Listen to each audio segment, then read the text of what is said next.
Well, hello everybody, and welcome back to another episode of the Ricecast. My name is Anthony Russo. I am here with Dr. Pastor Willie Rice. Pastor Willie, how are you today? It's great to be here. We're here. We're doing it. We are in beautiful Clearwater, Florida. Beautiful January in Clearwater, Florida is hard to beat, Pastor.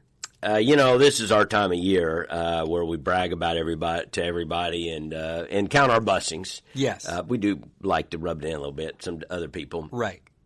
But it's beautiful. We've had a few cool days, but today, the last several days have been absolutely gorgeous and cool in the morning, beautiful days. I know you didn't come from meteorology or report, but really January through, about April, May, when it starts really getting hot. But this is our time to shine. This is the third of the year when we wouldn't trade our weather for anything. Right.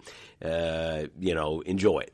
Enjoy it. If you are a Floridian resident. If you're in Canada, our condolences. Google map it and start heading this way.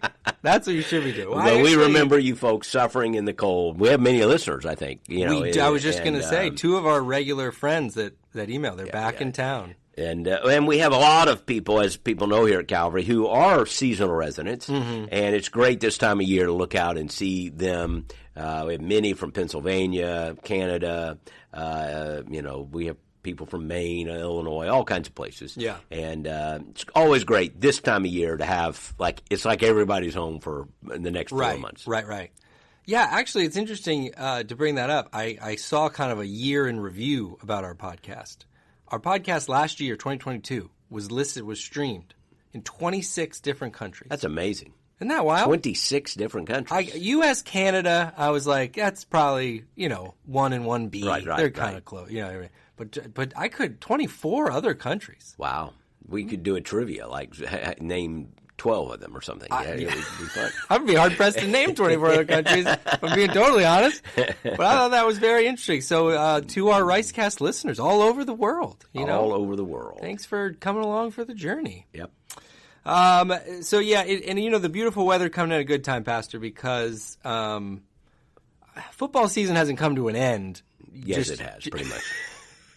It pretty much is over. It started with so much promise, so much hope. Yes. And it came to here in our area, the Tampa Bay Bucks finally put us out of our misery. It's like a sputtering old car that finally dies, and it died an ignominious death on Monday night.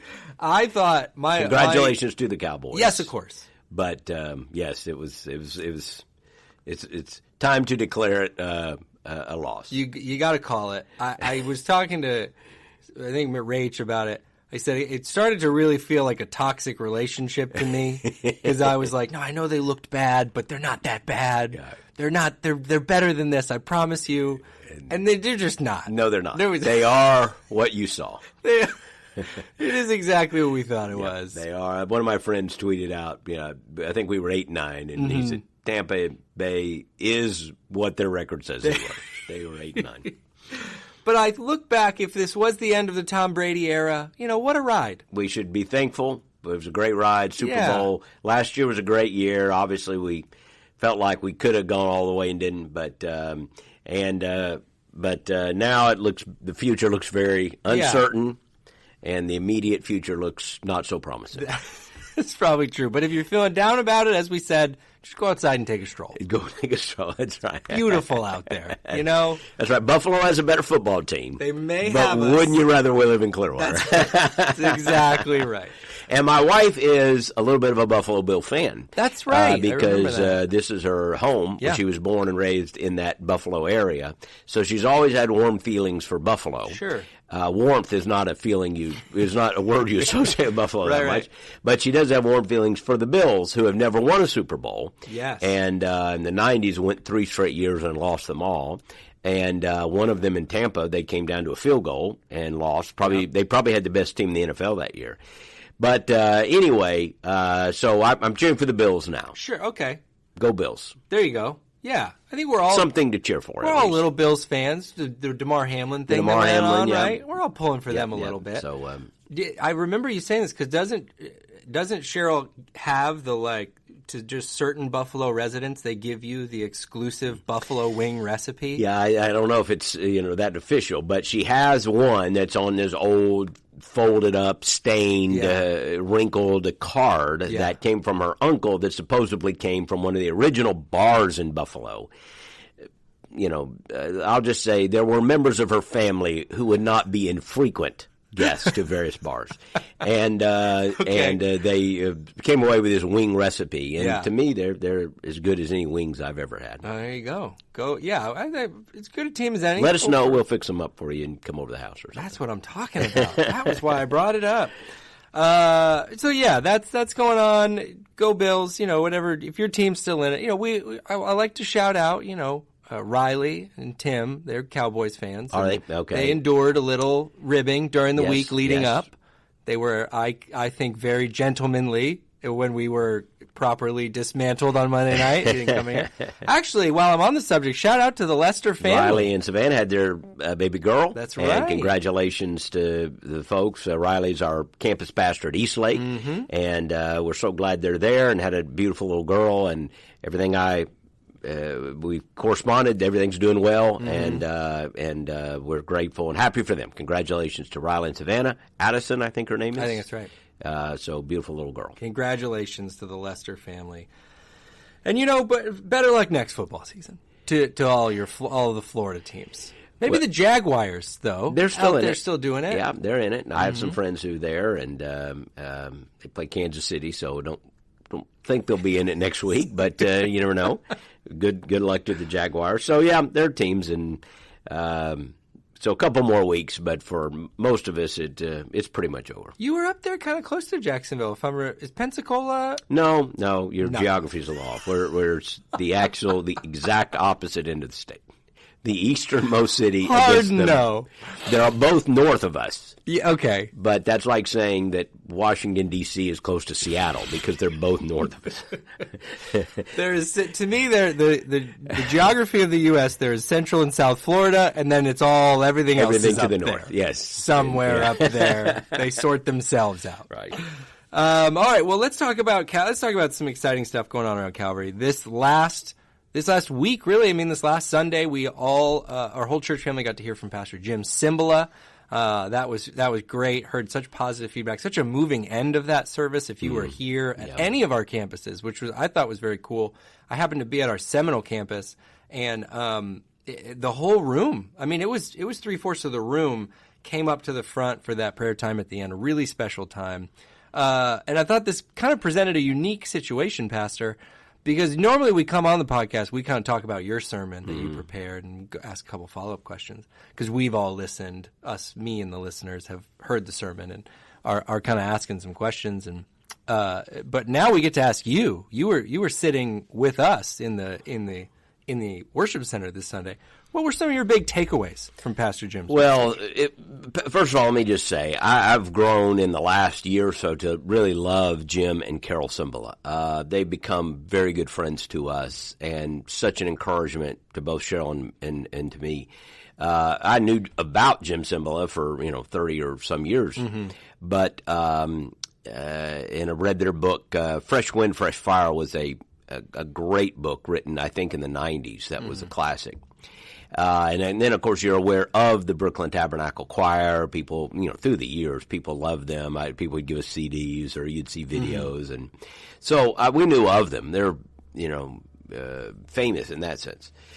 And I just, sometimes when you meet people you admired, the truth is you're not quite as impressed. You're a little let down. You're like, they're not quite as nice to people, or let me tell you, having the privilege of getting to spend a little time with Jim and Carol Cymbala, they're the kind of people, when I'm with them, it makes me love Jesus more. It makes me want to draw closer to him. Their faith, their encouragement. And so we're very humbled by that. Jim stays in our area some of the time. He has a home here. and it's kind of their getaway spot. And so, for obvious reasons, they were down here for a few days here in January, and as you can imagine. But they were here for an extended time during COVID, and that's where we got to know them.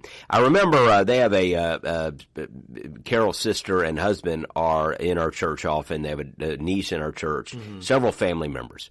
And so through the years, but one time I was on a Wednesday night, and I had just heard Jim at a meeting I was at. I was in a small group of about 50 or 60 pastors. Jim Simula came and spoke, and I quoted him. I said, boy, I've just heard Pastor Jim, and it was, by the way, quite moving.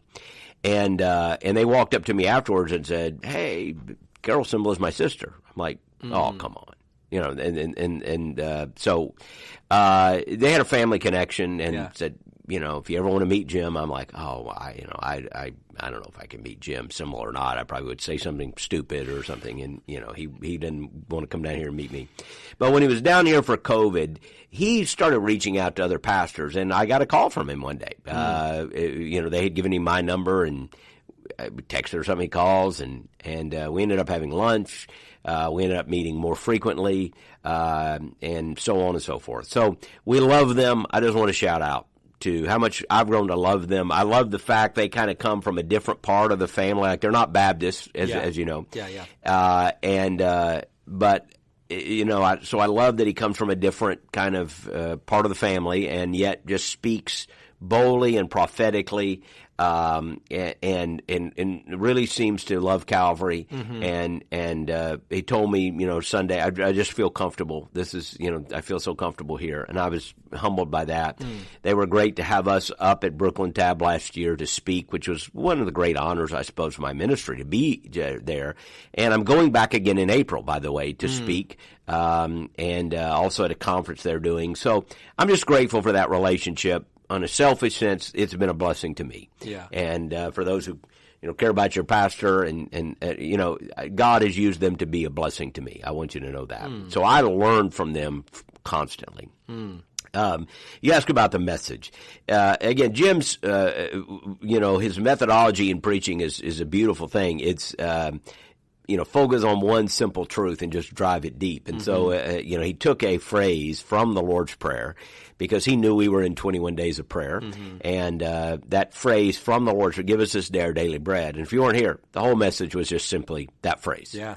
And he broke it out. And really the points were, give us today the daily provision of God, how we need to seek God every day. Right. Bread, and he talked about the physical sustenance of bread, but then he also talked about how God provides for us spiritually, and kind of made that comparison. And then, it ended with that cry out, give us. Like, God is instructing us to ask, and he instructs us to bring our requests to the Lord.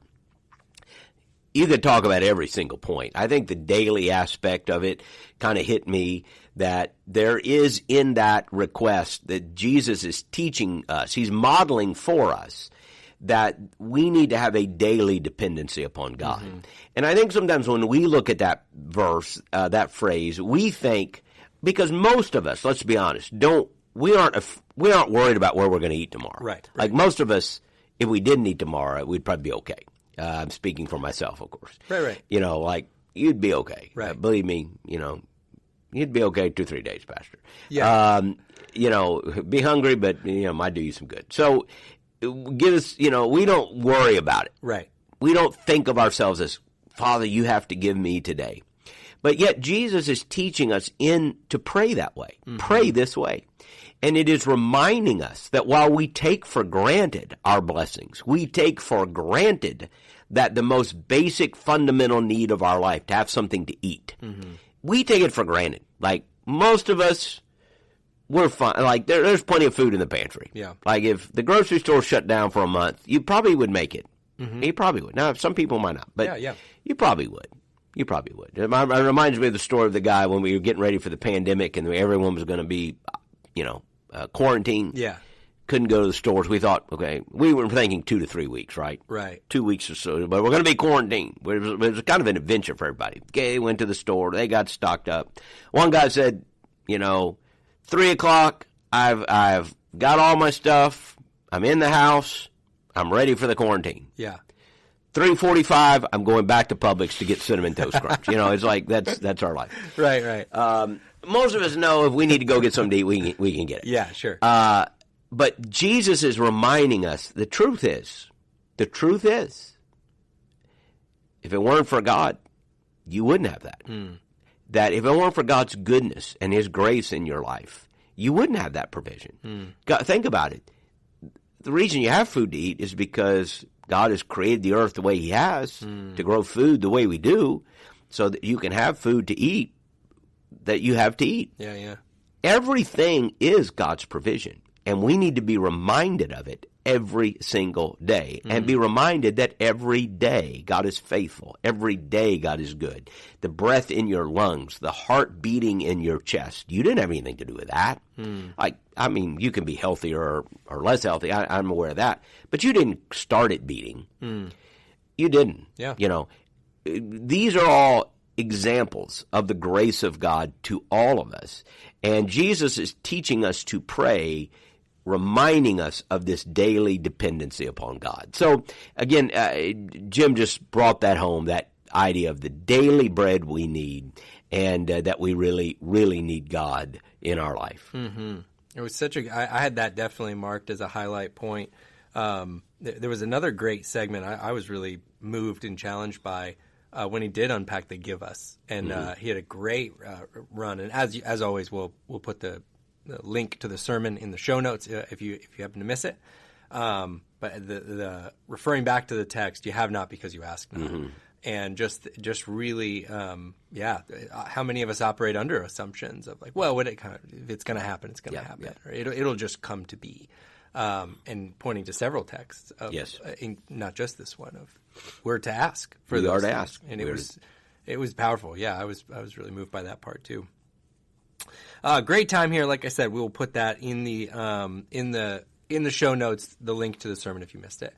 I'm curious to just ask you this question, because we just started we started chatting about it a little bit just now. So you have Pastor Jim. This has been a great relationship that you're blessed by, not in the Baptist kind of circle. Yep. And then of course you have great relationships in the Baptist circle that we've discussed. What are just if you may for a minute, what are some of the, why is it necessary to maybe have a group that you're connected to and plugged in with, and why is it important to maintain relationships outside of that group? Fun question. Well, I think, first of all, we, in our tradition, Baptist tradition, we do understand, and these are theologically informed convictions, that each church is a local expression of the body of Christ.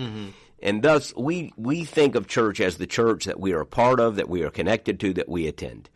And I think that is biblically accurate. You see the church at Thessalonica. You see the church at Philippi, and so on and so forth. We're independent in that sense. But we're also interdependent. And Jim reminded us of this Sunday. Yeah. We're interdependent in that we are part of, there's one church, one faith, one God, one Father of all. Ephesians 4 teaches us. We are part of really one church that is the truly church of Jesus, where people who have been born again, regenerated, born from above, and are followers of Christ are meeting and worshiping. We have local expressions of this church that are independent, but we have a church. The word Catholic, by the way, means universal, which so the Apostles' Creed talks about, I believe, in the Holy Catholic Church. It's not talking necessarily about the Roman Church. It's talking about the universal church. I believe that there is a church. Some people talk about the capital C church, the church. Yeah. And so I do think, first of all, we do organize around certain convictions and certain missional methodologies, meaning how do we do missions? How do we do ministries? And through the years, denominations are a product of convictions about certain truth and about certain ways. Some of it is tradition. A lot of it is tradition, like this was handed down to me. Yeah. And some of it is, this is the methodology for which we're trying to do ministry.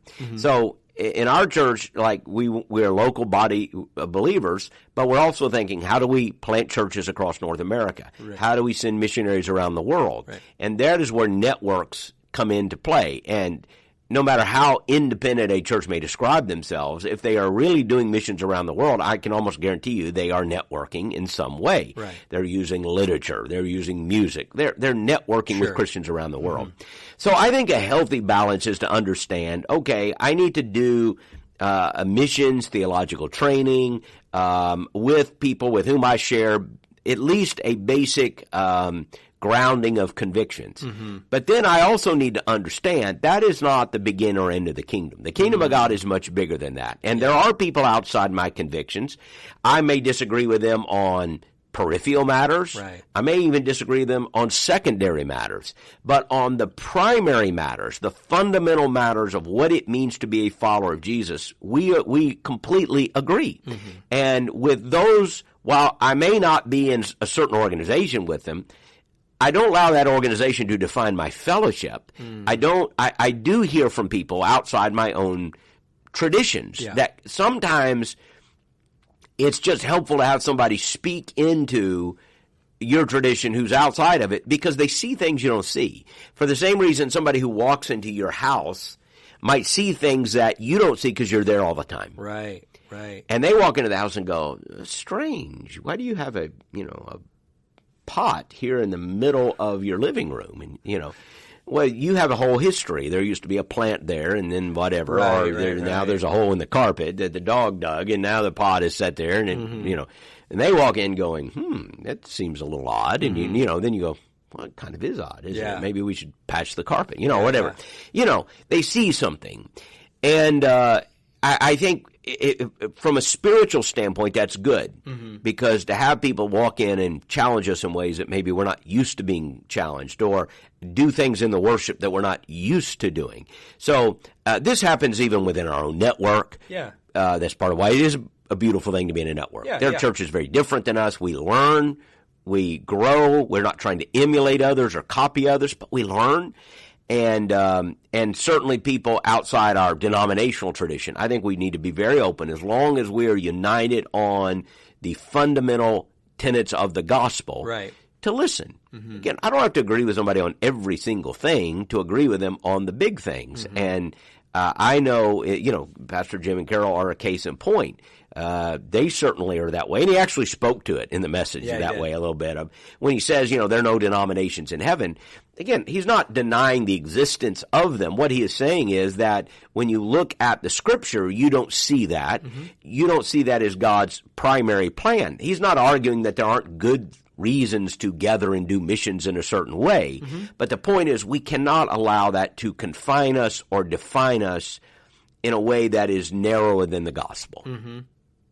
So our gospel fellowship needs to be as broad as the gospel. So when we agree on the gospel, I may disagree with a Presbyterian, let's say, on the mode of baptism. Well, that's an important issue at our church. We believe there's a proper mode of baptism that illustrates the death, burial, and resurrection of Christ.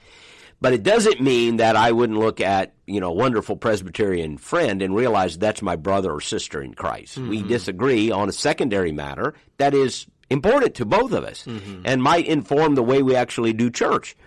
But it should not divide us from gospel fellowship and being willing to listen to one another and grow from one another.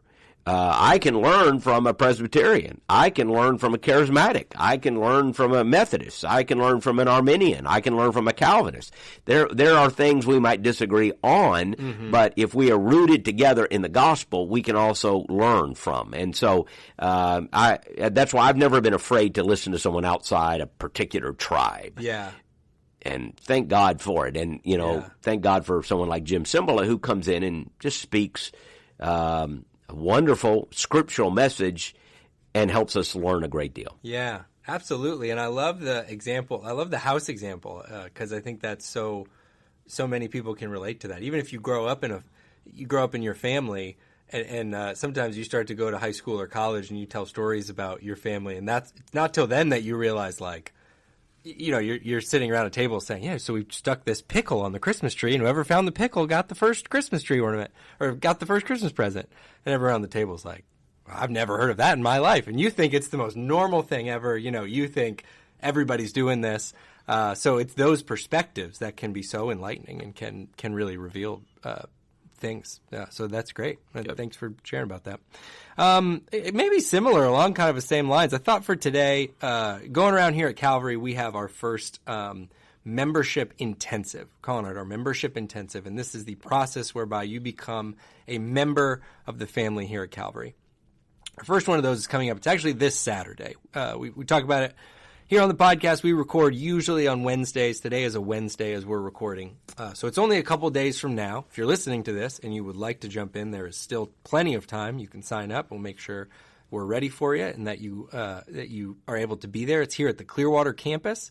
All of our campuses will be coming together. I think we're doing it 6 times this year, the membership intensive. Essentially every other year. Or every other month. Yeah. Maybe it's 5 times. It's 5 or 6 times. 5 or 6 times. Yeah. That we'll all come together and do this, where we're really going to walk through what it means to be a member here, and then present the opportunity, if you want to become a member here at Calvary. So I thought with that coming up and that kind of top of mind, Pastor, we might talk a little bit about church membership. Because I know more and more people, there are people, of course, that grow up in church, and some of these terms are very familiar to them, and they say, church membership. It's my parents and my grandparents and my great-great-grandparents, and everybody's been a church member. But you might not have that kind of legacy with church, and so you might say, what does it mean? What is church membership? What does that mean to be a member of the church? So that's kind of where I wanted to start with my question is, what would be the difference between a church member and someone who's a member of Calvary and somebody who just attends on a Sunday morning here at Calvary? Commitment. One word, commitment. It's a level of commitment. In fact, that's in our seminar, that very question. The difference is just the level of commitment. But here's why commitment is important, because commitment transforms you. Commitment changes you. Commitment defines you. You want to get healthier, you have to make certain commitments. You want to get wealthier, you'll have to make certain financial commitments. You want a relationship that goes deeper, you want to be married, you're going to have to make certain commitments. You don't just say, well, let's just see how it goes, and 5 years later, well, we're just seeing how it goes. Okay, at some point you got to make a commitment. Commitments define our life. I can tell you everything about your life by what you're committed to. Show me what your commitments are. And commitments are, these are things I'm going to do regardless of what other things may happen. These are my commitments. So we think church membership is a good commitment. It's like saying, I'm committed to this body of believers. I'm committed to what this church is doing. It's committing yourself to other people. It's committing yourself to a particular mission and vision where you say, I am about that. It's the opposite of consumerism. Consumerism is I check things out and what appeals to me is what I want. Now, there's a certain amount of that, I'm sure, when people are looking, particularly if they're Christians and they're looking for a church and they move into the area. But I think there's way too much of that in Western church, where commitment, our membership has almost been defined by a kind of consumeristic mindset. We need to push back against that. Because the truth is, you're not going to grow spiritually unless you make commitments. So membership is about commitments. It's about saying I'm committed to a particular group of people, and it's about saying I am committed to a particular mission that we are on with that group of people. So one of the reasons we do church membership, I'm not going to say it's the only reason, but one of the reasons we do it is to help people grow. We're saying, okay, it's time to make a commitment to a people, to a purpose, and, of course, to a Savior. We say that's the first part of our church membership course, which is, you can't just join a church by filling out a card. You have to be born again into the church. You have to make a commitment to Jesus and experience the new life that Christ offers. You have to be converted to be a follower of Jesus Christ. He puts you into the church, the capital C church. So first, you do have to understand the gospel. So we emphasize that. We do not overlook that. We do not assume that. We start with that. But then beyond that, okay, this is what this church is about. This is what the mission of this church is. This is a little bit, we cover a little bit, this is how this church is organized so people kind of understand. And it's all about commitment and growth. So that's the difference, and that's why we encourage it, to help people grow. Yeah, well, that's an interesting, I bet you that's a new idea to a lot of listeners. We don't think about it because we tend to think, what does it do for me? Well, I'll tell you what it does for you. It helps you grow. That's what it does for you. It helps you grow. So I'm curious if you would share even a little bit more on that. So I think you church membership as a way that you can see growth or you can be serious about your growth, I think is really interesting. And I think some people would think like, well, I don't know, becoming a member of something means, is a part of growing. I think there might be a little disconnect there for somebody who's not as familiar. So in what ways or how to the person that becomes a church member, what changes in them, or in what ways will they grow when they take that step? Well, I think it is, just kind of reiterate even what I've already said, it's moving from being a consumer to a contributor. It's moving from being a customer to an investor, kind of. It's like if you were on a cruise ship. You're on a cruise. I was talking to some people the other day who were just taking cruises. And, everyone loves to talk about their cruise. Yeah. So if you've been on a cruise ship, those of you who've been, you would not expect, like a day in, you've sailed out of Tampa, and here you are sailing to Mexico or something, and they come in on the loudspeaker and say, now we need all hands on deck to swab the deck, swab. That's like a sailor word. We need everybody on the 18th floor, whatever. How many floors? I don't know. The 8th floor. We have mops. Please come help us mop the floor. You're like, no. I paid good money. Right. You mop the floor. Right. I'm not mopping the floor. Right. Like, I'm on a cruise. That's the whole point. Yeah. I mop floors at home. I'm not mopping the floor of the ship. They wouldn't say, hey, report to the kitchen. We need you to help make dinner tonight. You're like, no, I make dinner all the time. Yeah. You're supposed to make me dinner. I pay you money. You make me dinner. That's the whole deal. I read the brochure. You feed me lots of food, more than I need. Yeah. And you entertain me. Right. And I'm not cleaning the pool this week. See, you clean the pool. I'm going to walk out there, plop my big self down into a chair, and I'm going to sit by the pool that you have cleaned and expect at some point you to come by and ask me would I like anything. Yeah. I'm a consumer. Right. And we all, listen, having done a couple cruises, it's a nice way to spend a week. Oh, yeah. Oh, yes. It's a nice way to spend a week. No cooking, no cleaning. It's, Cheryl and I joke, we leave the room, we magically come back, and the bed is made. Yeah, that's right. It's marvelous. We joke about it. Yeah. It's magnificent. It's such magic. Where is this person when we're at home? Right. Well, they're not there. Because at home, that's mine. I'm an owner. Right. I'm a contributor. Now, if you work on the cruise ship, like you're getting employed by the cruise ship, you've made a commitment to the cruise ship, you should not expect them to bring you food and to wait on you. No, you have a job to do. And the next morning you're going to get up and they're going to say, report to such and such a deck. We have a mop ready for you. Get to the kitchen. We have work for you to do, whatever your job may be. Membership is about moving from that mindset of, I come to this church, I sit here, you feed me, I enjoy the scenery, please entertain me. Unfortunately, that's the way a lot of people view church today in the West, which is why our churches are so anemic. That is not what Jesus called you to. Again, a cruise is a wonderful way to spend a week. I think it's a terrible way to spend a life. Again, I'm all for it. But if you spend your life waiting on people to serve you, you've missed out on the purpose of life, with all due respect. The purpose of life is found in how you serve others.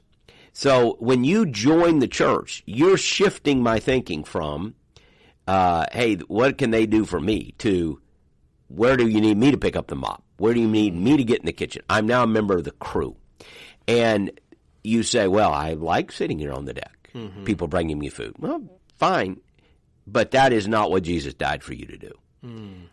In fact, you will never grow spiritually as long as you are just sitting there waiting on people to serve you. You grow spiritually when you realize that he has something for you to do. And you turn it from, I'm a consumer, to now, I want to be a contributor. I want to invest in this mission. I want to find out what I'm supposed to be doing. And I want to contribute to the mission. I want to answer, when God calls me home, I want to hear, well done and good and faithful servant. So I just got to be honest with you. If you come to church every week, every Sunday, and you love the sermon and you love the music and whatever, you're not going to get home. You're not going to get heaven, and God's going to say, well done, good and faithful servant. You had perfect attendance. Well, who cares? I mean, that's fine and all that. But Jesus has something for you to do. There's a mission that God has for his church. How are you engaged in that mission? That's where membership comes into. I am now, I'm through being a cruise passenger. I'm now getting on the crew. Because truthfully, this isn't a cruise ship, it's a battleship. We have a job to do. We have a mission to accomplish. So we need people on deck. We need people saying, this is my church, I'm contributing, I'm serving, what can I do to advance the cause of Jesus? It's so good. And I think, like, when you put it like that, it's real easy to see why it's a part of your growth. Because if you're walking around the church that you call your home church, and you just have this perspective, just as you were sharing those examples of, boy, they ought to do this. Boy, I wish they didn't do that. Mm-hmm. Boy, I wish they did that, they did that. And you just live in that space, you can see how that can inhibit growth, as opposed to making the shift to, boy, I think we could really impact somebody here. Or I think we could really do that. Taking ownership, having a sense of belonging. You could see where you would hit a limit in growth until you made that jump. That's so good. I wonder, for somebody listening, what are some things you might consider when you're thinking about, is this the church that I should become a member of this church? What are some things you advise? Well, I think the things, again, this is part of why churches in America are as anemic as we are, is we're thinking about the wrong things. We're thinking like a consumer. Look, I understand there are certain things that are natural. Do I like the pastor? Does it communicate to me? Do I like the music? Do I like the youth ministry? Do I like the coffee they serve in the, whatever? There are things I like. Is it a good location? Are the seats comfortable? These are all things people evaluate, and I get it's human nature to evaluate those things. I do it too, right? We do it. We all do it. But that should not define where you join and make a commitment to membership. What should define it? One, what's the doctrine? What are they teaching? Because I'm looking for doctrinal truth, not perfection, not that we agree on every tertiary matter, but are they sound on the fundamentals of the gospel? So at Calvary, we identify our core convictions. And then we have a larger statement of faith, but in our membership intensive, we will identify our core convictions. We go over those. These are the core convictions of our church. First of all, that's paramount to me. I don't care how good your music is. I really don't care how great your music. I don't even care how great your pastor is at communicating. There's some really good communicators. They're funny. They're great communicators. I want to know, what are your core convictions? That's the first thing I want to know, because I want to know you are right about the truth of the gospel. Now, we can disagree on some tertiary matters, but I need to know you get the gospel right, because it's the power of God into salvation. So first, tell me about the message of that church. The second thing, tell me about the mission of that church. Is that church on mission? Have they embraced the Great Commission in a way that is tangible, that is understandable, that I can plug in and be a part of the mission? Is this a church that's just a country club for religious people? Is this a church that's just an entertainment center for Christian entertainment? Or is this a church that is on the mission Jesus gave? Because the mission is not up for debate. Jesus gave it. I can read it to you. It's in there. So the only question is, are you being faithful to the mission? I mean, really, or not? So I want to know about the church's message, their core doctrine. I want to know about their mission. To me, those are paramount. And then, of course, I have other issues. I would want to know, is there some accountability here? Do I feel good about stewardship, investing here? Those are they handling things in the right way, and they do things decently in order? Again, every church is going to be different to some degree. And so I may evaluate other things. But to me, the doctrine and the mission are paramount. And if they get those right, then most of the other stuff isn't going to matter that much. And then I'm going to make my choice. So it just kills me when you see people in America choose a church because of its music, for instance. I like music. I want the music to be good. But boy, how does that compare with the mission or the doctrine of the church? Yeah. Or I like this pastor's style better than another. Now, again, the pastor's message is important because that can be like the driving force of the doctrine. Is he preaching the Bible? That's fair. That's fair game. But if you say something like, well, this one's a little funnier than that one, or he preaches a little shorter, or he preaches a little whatever, well, that's less important to me than, is he preaching the gospel?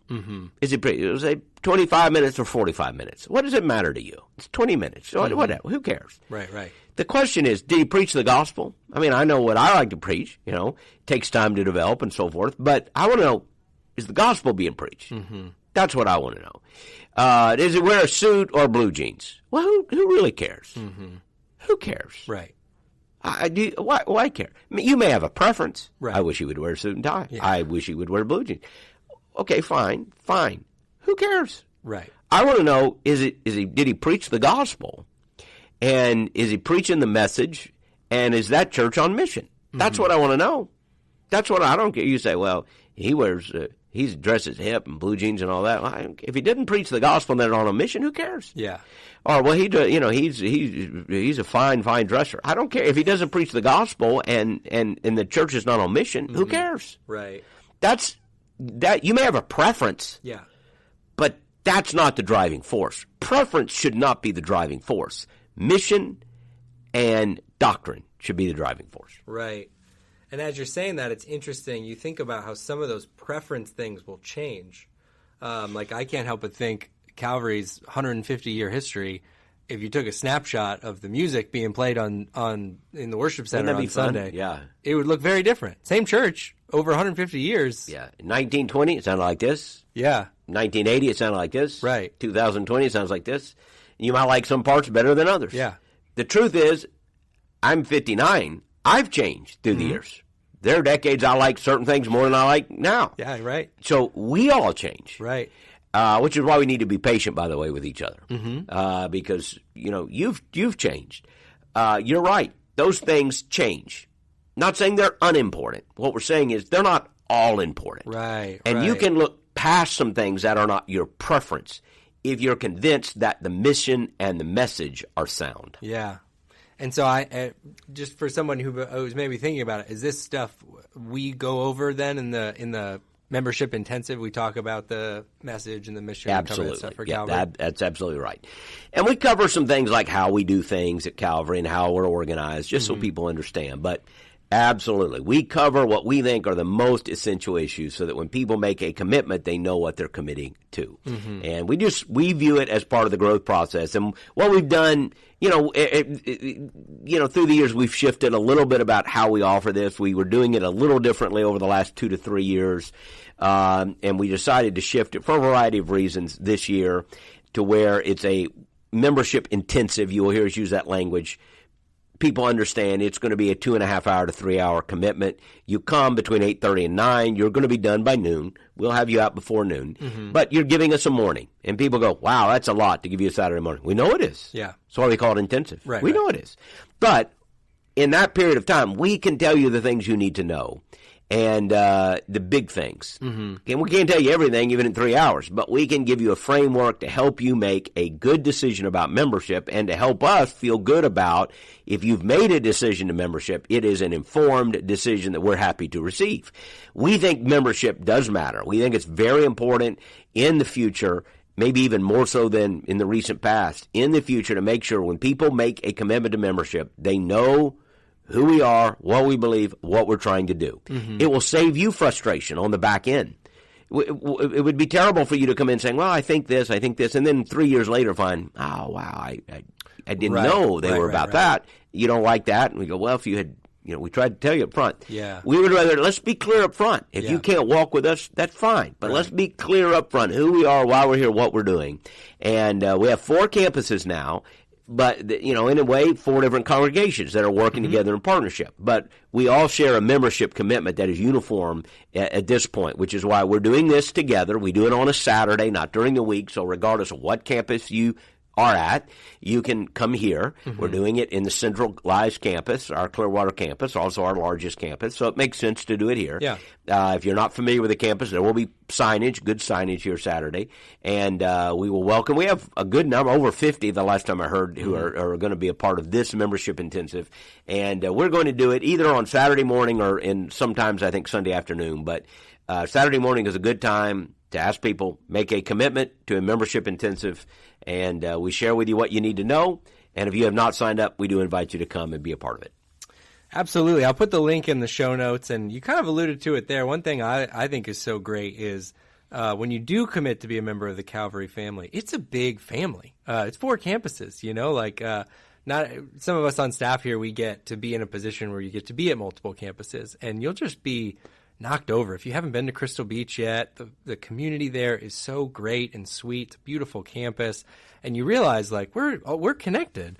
And then you'll go to Eastlake and you'll go to Seminole, and you're like, this is a big family that we're all a part of. It's pretty special. It is. I know you've been at Seminole campus a little bit in the last few weeks, and what a great campus that is. And you mentioned Crystal Beach. Eastlake, of course, is our oldest other campus, and we've seen God do so many things there over really a decade. So we're just grateful for what God's doing on each of these. And our Clearwater campus, again, just so many exciting things happening. So grateful for all these congregations, and we're walking together in a strategic partnership. And I know there's a lot of ways to skin a cat. There's a lot of ways to do certain things. This is a way that has worked for us and helping us expand the kingdom in our county. We've also planted churches that are completely autonomous of us. So it's not either or. We kind of think it's both and. But for these 4 congregations, this has been the right way to go about it. So that's coming up this Saturday. Again, I'll put the link in the show notes. As we wrap up here, though, Pastor, this coming Sunday, going to be another great Sunday here at Calvary. We're doing kind of a Vision Sunday. I wondered if you might give a little teaser for the people, for the listeners. What are we going to be up to this Sunday? Well, it will certainly teach from the Bible. We always do. But it's a little different this week in that we will take the message time, and from time to time you have to do this. I don't even do this every year. Some pastors will do a State of the Church address every year, which is fine. I talked to a pastor. The first Sunday, that's what he always did. This is kind of like that. But we're talking about our vision over the next 2 to 3 years. Well, let's say 3 years, talking about the vision, what is happening, and really beginning to talk about it publicly to our church family, at least on a Sunday morning for the very first time, sharing some things for the first time on a Sunday morning. So we're excited about things God has put on our heart to run after and pursue, and I think people will be encouraged by it. I think even people that are not part of the church will be encouraged by it. I think those of you listening in from afar will want to know what is happening, what are they running after. What is, we know what the mission is, but what are the specific expressions of that mission in the next 2 to 3 years? And Calvary's always been a church. What's the next hill to climb? What's the next chapter? That's what we're focused on, and that's what we'll talk about Sunday. And again, I'll be streamed across all the campuses to share this mission and vision, and I'm looking forward to doing it. It's going to be a fun weekend. We hope that you can join us. Services at 9 and 10:45 at all of our campuses. You can also join us online on the YouTube channel or calvary.us/watch. Pastor, thanks for sharing. Thanks for doing another great pod. This is one of our top podcasts of the year. Oh, wow. Top 5 podcasts of the year. Of the year. Very good, yeah. To date. Fantastic. Listeners, thank you so much. If you haven't already, rate the podcast wherever you listen, Spotify or Apple Podcasts. Just rate it or leave a review. What that does, it's just a helpful way to let other people know that this is a good podcast to listen to, help us kind of get the word out. Appreciate everybody. We're trying to get to 30 countries. We're trying to get to 30 in 2023. That's right. Yeah, 2023. We're trying to get to 30 countries. We're going to bump it up this year. Yeah, got to keep going forward. We are going for Hungary. We love it. Listeners, thank you so much. Thanks for coming along and joining us on the podcast, and we'll be back with another episode here very soon.